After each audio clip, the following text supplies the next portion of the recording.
Let's jump right into this explainer and unpack the massive technological and strategic shift that is completely redefining how financial institutions have to build products if they want to survive in 2026.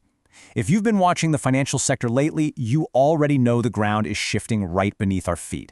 We're moving away from these old, rigid ways of operating and heading straight into an era driven purely by agility and user experience.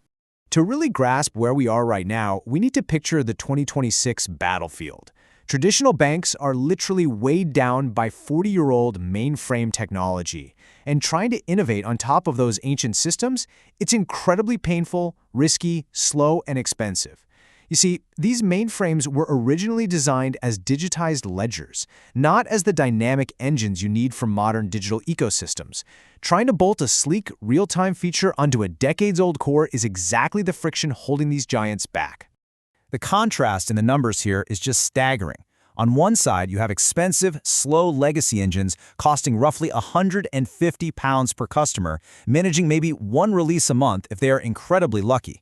Now contrast that with the highly efficient, cloud-native, API-first architecture powering modern fintechs. They're operating at around £20 per customer and pushing out tens of releases every single day. I mean, that is just a completely different universe of efficiency. So here is our roadmap for today. First, the 2026 banking battlefield. Then, Stage 1, discovery. Stage 2, activation. Stage 3, retention. And finally, we'll look at the future product lifecycle. Let's start with Part 1, the 2026 banking battlefield, defining the new era. The very first pillar of this new era is product-led growth, or PLG, and this completely flips the script on traditional banking. Instead of relying on expensive, outbound relationship managers or some massive marketing spend, PLG makes the product itself the engine for growth. By removing high-touch human intervention, your frictionless user journey becomes the primary driver. It's all about delivering immediate, self-evident value so intuitively that the user naturally wants to onboard, engage, and most importantly, stick around. The second core pillar is Agile 2.0. Simply relying on team-level execution frameworks like Scrum or Kanban, that's just not enough anymore. Those were great for getting code written, but Agile 2.0 is an evolution. It connects your product development directly to business outcomes across the entire organization. We're talking about lean portfolio management, cross-functional alignment, and actually utilizing AI-driven tools to optimize sprint planning and risk management. Basically, it's agility at an enterprise scale. Moving right along to Stage 1, discovery and strategy. This brings us to a really cool concept, dual-track agile.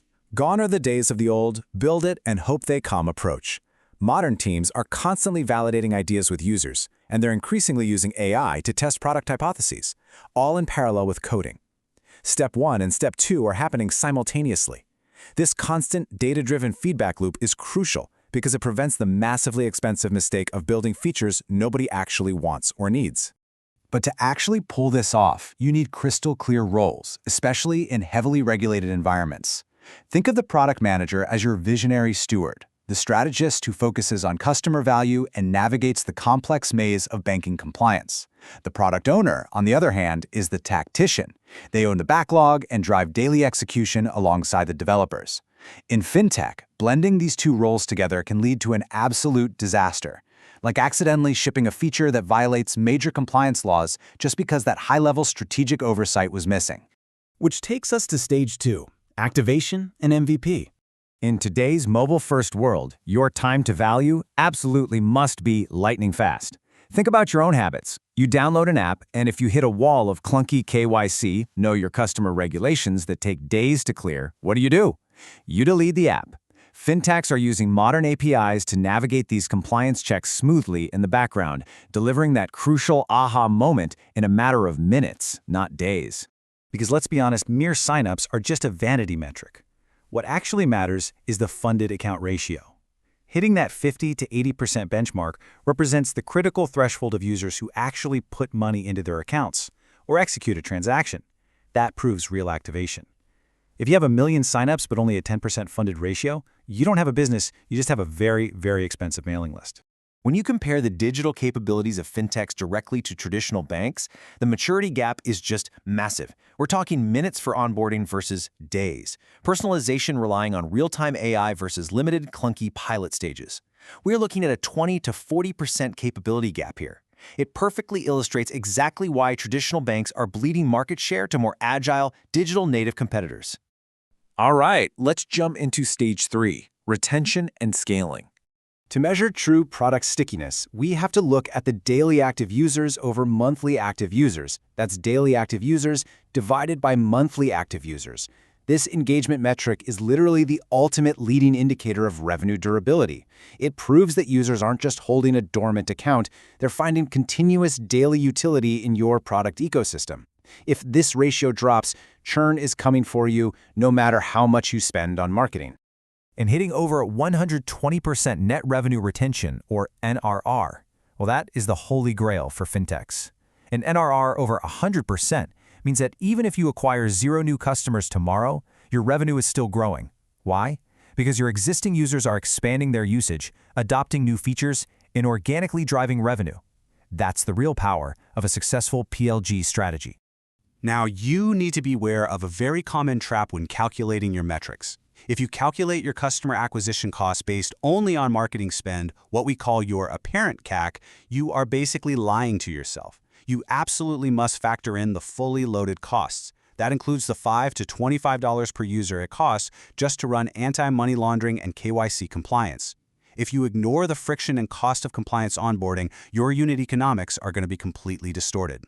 Finally, Section 5, the future product lifecycle. Traditional institutions are facing a really stark reality right now.